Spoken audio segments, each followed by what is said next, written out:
Romeine 8, van vers 28, wil ek hê ons moet lees tot met vers 39. Ons teksvers is vers 35, gaan dit wees. Die tema van die prediking, broers en susters, wie sal ons skei van die liefde van Christus? En hierdie is 'n kort gedeelte wat ons gaan lees, waaroor 'n mens sekerlik 'n jaar lank kan preek, dalk langer, of boekdele oor kan skryf, oor elke vers wat daar geskryf staan. Maar die gedeelte wat ons gaan lees, sal die hoor, is so voor die hand liggend, dat ons Paulus se preek hier onder inspirasie van die Gees net so 'n preek kan maak. Eintlik nadat ons, as ons klaar gelees het, kan sê amen, kom ons sing, kom ons neem die kollekte op en ons gaan huis toe. Bladsy 1438, Romeine 8 gaan ons lees, vanaf vers 28 tot by 39. Maar voordat ons hierdie gedeelte lees, kom ons bid eers saam. Almagtige Hemelvader, dankie dat ons U kan loof en kan prys, en dankie dat ons met 'n diepe ontzag kan buig voor U genade troon. En om te weet, Here, om ook uit Psalm 103 weer 'n keer te kon hoor, hoe dat U goedertierenheid vir ons geweldig groot is. En omdat U dan 'n God van geweldige goedertierenheid is, bid ek dat U ook deur U Gees hierdie gedeelte vir ons in ons harte sal inplant. En dat U, Here, ons harte sal ophef deur hierdie wonderlike beloftes wat U vir ons gee. Dat U, Here, ons siele sal verkoop, sodat ons vasberade ons oog gefestig kan hou op die volëinder van ons geloof, ons Here Jesus Christus. En dit bid ek dan ook in Sy heilige naam alleen. Amen. Romeine 8, ek begin by vers 28, en ons weet dat vir hulle wat God liefhet, alles ten goeie meewerk, vir hulle wat na Sy voorneme geroep is. Die wat geroep is, sê die woord van die Here, vir elke een van ons, laat Hy alles ten goeie meewerk. Vers 29. Want die wat Hy van tevore geken het, die het Hy ook van tevore verordineer, om gelykvormig te wees aan die beeld van Sy Seun, sodat Hy die eerstgeborene kan wees onder baie broeders. En die wat Hy van tevore verordineer het, die het Hy ook geroep. En die wat Hy geroep het, die het Hy ook geregverdig. En die wat Hy regverdig het, die het Hy ook verheerlik. Wat sal ons dan van al hierdie dinge sê? As God vir ons is, wie kan teen ons wees? Hy wat self Sy eie Seun nie gespaar het nie, maar hom vir ons almal oorgegee het, hoe sal Hy nie saam met hom ons ook alles genadiglik skenk nie?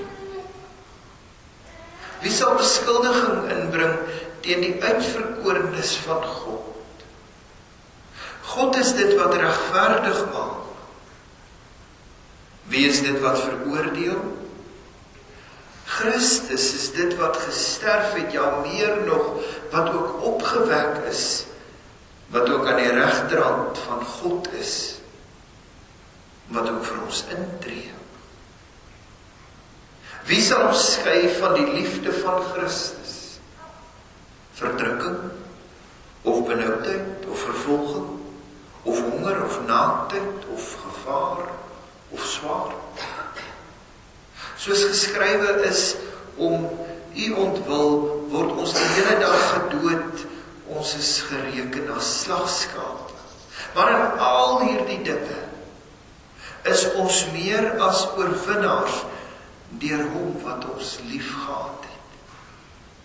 Want ek is versekerd dat geen dood, of lewe, of engele, of owerhede, of magte, of teenwoordige of toekomende dinge, of hoogte of diepte, of enige ander skepsel, ons sal kan skei van die liefde van God, wat daar in Christus Jesus, ons Here is nie. Kom ons lees net tot sover, vers 35, is ons teksvers vir die prediking. Wie sal ons skei van die liefde van Christus? Verdrukking, of benoudheid, of vervolging, of honger, of naamtheid, of gevaar, of swak. Dit dan vanoggend, broers en susters, die wonderlike woord van die Here, en mag dit ook geseënd wees in elke een van ons harte. 'n hele klomp beloftes. Ek gaan net iets kort hieroor sê. Of wil ek graag sê. 'n hele klomp beloftes wat ons vanoggend eerstens uit die woord van die Here hoor. Vir hulle wat God liefhet, sal alles ten goeie meewerk. As God vir ons is, wie kan teen ons wees? Wie sal beskuldiging inbring teen die uitverkorenes van God? Dit is, wie sal beskuldiging kan inbring teen ons? Wie is dit wat veroordeel?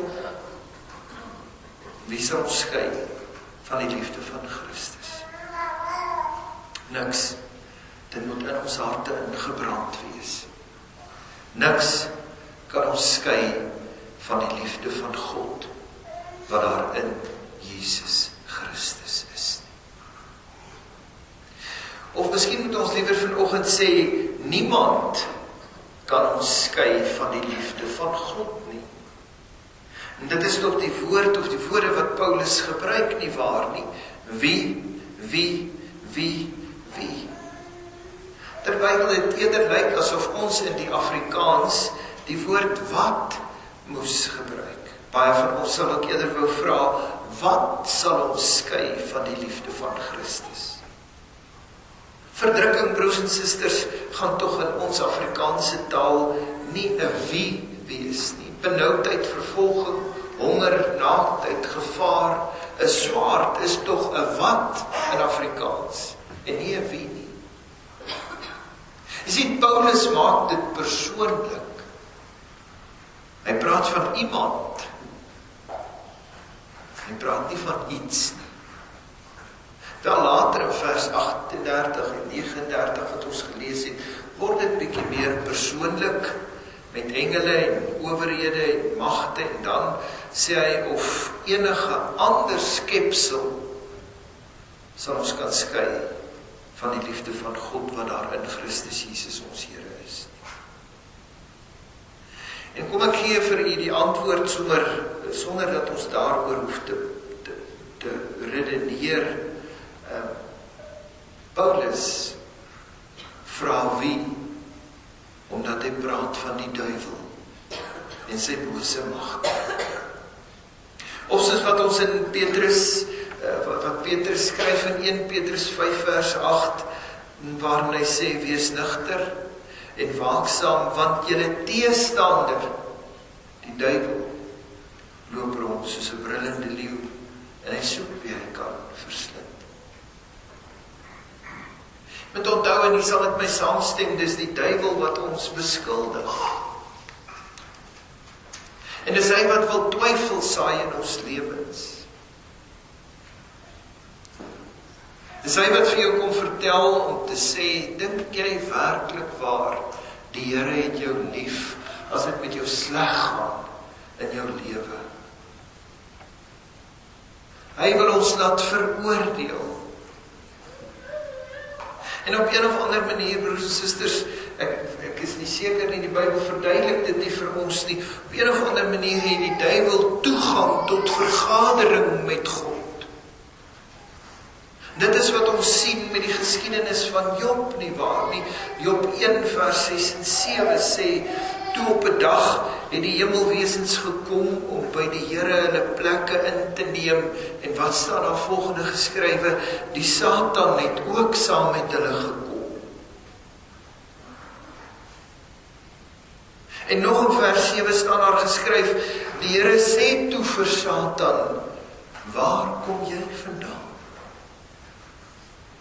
Want die Here het vooraf geweet waarmee hierdie teestander besig is.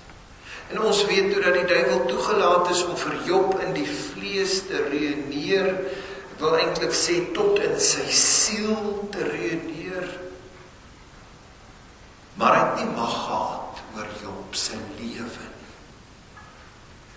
Sware stryd wat Job deurgemaak het, maar sy lewe was in God se hand. En ons kan sê, al staan dit nie so in Job geskryf nie, ons kan sê, niemand kon hom skei van die liefde van God nie. Nog 'n voorbeeld is die gesig wat die profeet Sagaria gesien het van Joshua, die hoëpriester. Sagaria 3 vers 1, jy kan dit gaan lees, baie interessant, wat die Bybel daar leer. Sagaria 3 vers 1 sê, daarna het hy my Joshua, die hoëpriester, laat sien, terwyl hy voor die engel van die Here, dit is Jesus, terwyl hy voor die engel van die Here staan, en die Satan aan sy regterhand staan, om hom aan te kla. En Joshua het met vuil klere daar voor hulle gestaan, simbolies van sy lewe wat vuil was. En die Here sê vir hom, kyk, ek het jou skuld van jou weggeneem, ek beklee jou met feesklere. So broers en susters, kan ons ook nog die voorbeeld uit Openbaring noem, waar die teestander die een is, wat die gelowige kinders van die Here bly aankla. Maar wat gee vir ons die versekering dat ons veilig is teen hierdie teestander, die duiwel? Want hy kla elkeen van ons ook aan. Elkeen van God se kinders kla hy aan. En soos ek vroeër genoem het, hy wil ook twyfel saai in ons lewens, en hy doen dit en hy kry dit reg ook nog boonop, dat hy ente. Hy wil hê ons moet veroordeel. Paulus gee die spesifieke antwoord op die vorige 3 wie-vrae nie. Maar hier by hierdie 4de wie-vraag trek hy dit saam en hy antwoord al 4 die vrae om te sê, maar in al hierdie dinge is ons meer as oorwinnaars deur hom wat ons liefgehad het. Paulus gee 'n geloofslogiese verduideliking. Die slim mense sê vir my, daar bestaan nie iets soos geloofslogies nie. 'n ding is of logies of hy's onlogies, en goed, ek kan met hulle saamstem. Paulus gee logiese verduideliking in die geloof van die liefde van God, wat tot volle uiting kom in vers 32 wat ons gelees het.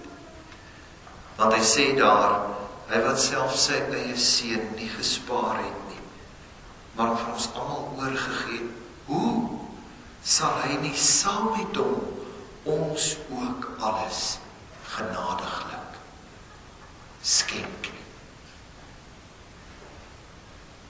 Onthou jy die woorde van Psalm 37, Matteus 5 vers 5, by die dank en verootmoedigingsdiens, die aarde beerwe, en dat ons kinders van God is, en dat kinders die is wat erf, en die aarde behoort aan die Here, en daarom sal ons die aarde erf.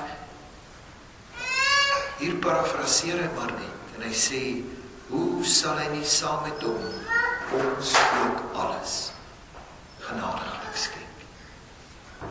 Selfs al voor vers 32 gee Paulus die grondslag om te sê dat die Here alles ten goeie laat meewerk vir die wat hy lief het.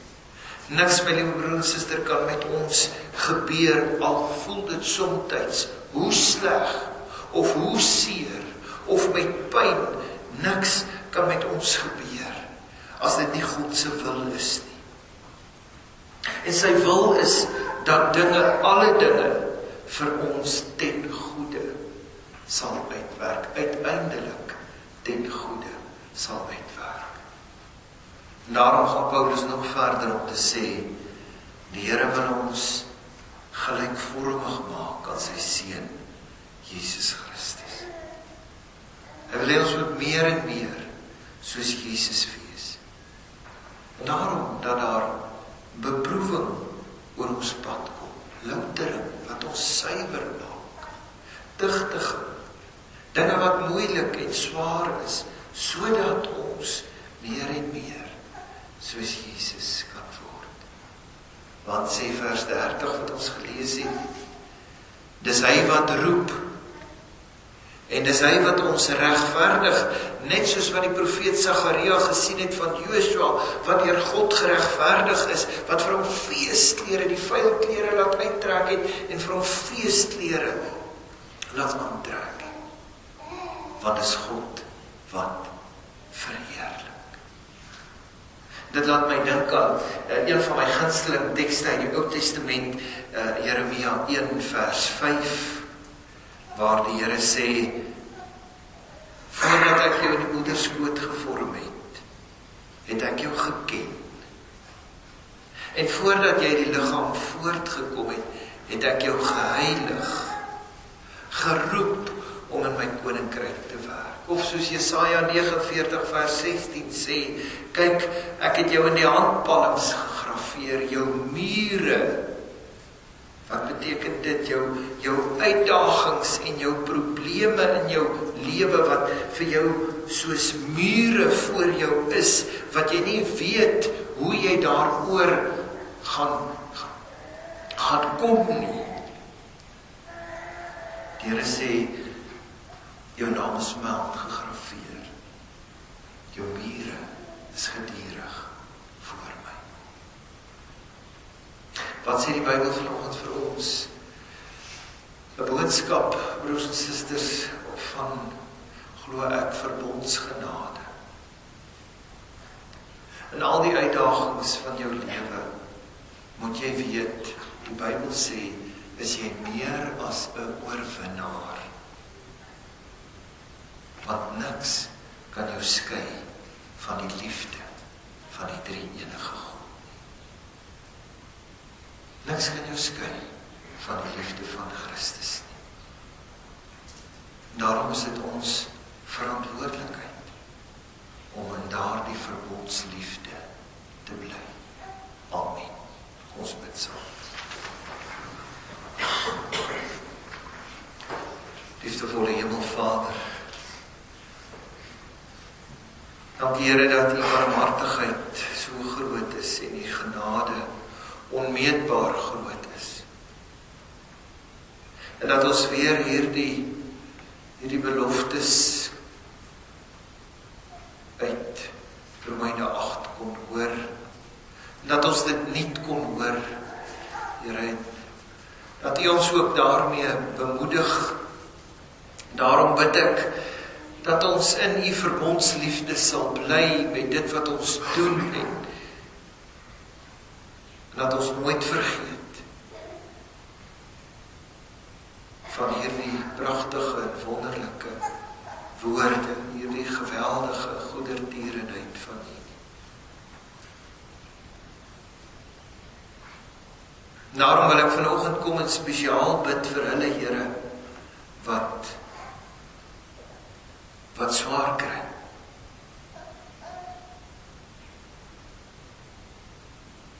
Vir hulle wat voel dat hulle in die vlees geredeer word. Selfs tot diep in hulle siele. wat dit ook al mag wees, wat hulle so laat voel, bid ek dat U vir hulle daar ook vrede sal gee. Dat U vir hulle die wete in hulle harte sal inbrand, dat niks ons kan skei van U liefde nie. Dat niemand ons kan skei van U liefde nie. So dink ek aan hulle wat dalk swaar kry weens die ouderdom, siekte, hartseer, bekommernis. Here, daar is soveel uitdagings in ons lewens wat ons moet trotseer, wat probleme raak, party ente soos 'n berg wat voor ons lê. Soos mure wat voor ons is, wat ons nie weet hoe ons gaan oorkom nie. Maar dan hoor ons weer vanoggend duidelik hoe dat U vir ons sê, ons name is in U hand gegraveer. En ons probleme, ons uitdagings, ons mure is die heeltyd voor U. Daarom weet ons ook, niks is vir U onmoontlik, want niks kan ons skei van U liefde. Bid dat U met ons in hierdie week sal wees, dat U sal seën dit wat ons doen, Here, sodat dit ook goed sal wees in U oë. Dat ons U daardeur sal verheerlik, nie net met ons werke, ons dade nie, maar ook met ons woorde en ons gedagtes. Dat ons lig vir ons Here Jesus sal skyn, en dat ons meer en meer gelykvormig aan hom sal word. Dit bid ek in sy heilige naam alleen. Amen.